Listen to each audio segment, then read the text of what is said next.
မင်္ဂလာပါရှင်2026မှာအိမ်လိုချင်နေဆိုရင်လွတ်နိုင်တဲ့လွယ်ကူတဲ့နည်းလေးတစ်ခုကိုပြောပြပေးချင်ပါတယ်တကယ်တော့ဒီနည်းကနှစ်စဉ်နှစ်တိုင်းမှာလုပ်လို့ရပါတယ်နှစ်ဘယ်နှစ်မှမဆိုလဲလုပ်လို့ရပါတယ်လိုအပ်တဲ့ပစ္စည်းတွေကလည်းအရန်လွယ်ကူပါတယ်သင်ဘယ်နေရာကိုလိုချင်လဲအဲ့ဒီဟာကတော့အဓိကကြပါတယ်သင်စိတ်ကူးထဲမှာမရှိဘဲနဲ့အိမ်ပိုင်းလိုချင်တယ်အဲ့တခုတည်းနဲ့တော့မရဘူးသင်မှာ specific ရှိရမယ်ပေါ့နော်ဘာဘယ်နေရာမှာငါအိမ်လိုချင်တာဘယ်လိုအိမ်မျိုးလိုချင်တယ်အဲ့လိုအတိအကျရှိတော့မှဒီဟာလုပ်လို့ရပါတယ်အများစုကတော့ကိုလိုချင်တဲ့အိမ်ပုံစံကို print ထုတ်ထားပါတယ်အဲ့လိုမှမရှိဘူး print ထုတ်ဖို့ခက်တယ်ဆိုရင်တော့ကျမကတော့ပုံမှန်အားဖြင့်ကိုနေချင်တဲ့နေရာရဲ့ address ပေါ့နော်ကိုနေချင်တဲ့နေရာရဲ့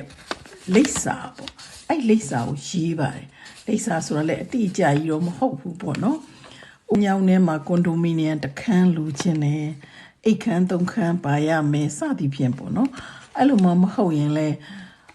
ဘယ်နေရာမှာပေါ့အိမ်တစ်လုံးလိုချင်တယ်။မဥပင်မှာနေရဲဆိုရင်လည်းမဥပင်မြို့လေကောင်ကအိမ်တစ်လုံးလိုချင်တယ်စသည်ဖြင့်ပေါ့နော်။အဲ့ဒီအိမ်မှာအခန်းဘယ်နှခန်းပါရမယ်။အရှိပဲလဲစသည်ဖြင့်ကိုကြိုက်တဲ့အချက်ကလေးတွေကိုထည့်ရေးပါ။ရေးပြီးလို့ရှိရင်အဓိကကြတဲ့အချက်ကဒီစာရွက်အဖြူပေါ်မှာတစ်ဖက်က address ရေးရတယ်လိပ်စာရေးရပါတယ်လိပ်စာတမမဝင်လဲအိမ်ပုံစံပေါ့နော်အဲ့ဒါရဲ့တစ်ဖက်မှာတော့အရေးကြီးတာ1721ဆိုတဲ့စာလုံးပေါ့နော်ဒီနံပါတ်ကို121ဆိုတဲ့နံပါတ်ကိုစလုံးအကြီးကြီးနဲ့ရေးရပါတယ်ကြီးတဲ့စလုံးနဲ့ရေးရပါတယ်ရေးပြီးပြီဆိုရင်တော့ဒီစာရွက်ကိုဒီလိုခောက်လိုက်ပါဘယ်လောက်ပဲခောက်ရပါတယ်အဲ့လိုခောက်ပြီးလို့ရှင်ပိတ်စအနီးတစ်ခုနဲ့ထုတ်ရပါတယ်ဘယ်လိုပုံစံမျိုးပဲထုတ်ရပါတယ်ပိတ်စအနီးလေးနဲ့ထုတ်ရပါတယ်ထုတ်ပြီးလို့ရှင်ဒီဟာလေးကိုသင်လက်ရှိနေတဲ့အိမ်ရဲ့အနောက်တောင်ထောင်မှာအိမ်အတွင်းထဲမှာထားရမှာဖြစ်ပါတယ်အိမ်ရဲ့အလယ်မှာရက်လိုက်ပါဖုန်းကိုဖွင့်လိုက်ပါဖုန်းထဲကတန်လိုက်အိမ်မြောင်ကိုဖွင့်လိုက်လို့ရှင်သင်အိမ်ရဲ့အရက်ဒေတာတွေကိုပြပါလိမ့်မယ်အဲ့လိုကြည့်လိုက်လို့ရှင်အနောက်တောင်ထောင်ဆိုတာကိုတွေ့ရပါလိမ့်မယ်အဲ့အနောက်တောင်ထောင်မှာ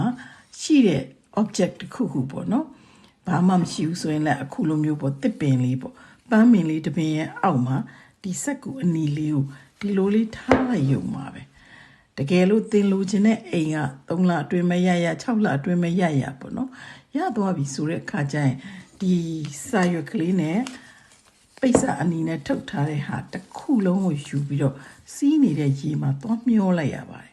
တကယ်လို့စီးနေတဲ့ရေမရှိဘူးဆိုရင်တစ်ပင်ကြီးတစ်ပင်ရဲ့အောက်မှာသွားပြီးတော့မြုပ်လိုက်ရပါတယ်ဒါလေးပဲလုပ်ဖို့လိုပါတယ်သင်ကန်ရှိသလောက်အနှီးနဲ့အမြန်တော့ရကြတာများပါတယ်အဲ့ဒီအတွက်စမ်းကြည့်စီချင်ပါတယ်ကျေးဇူး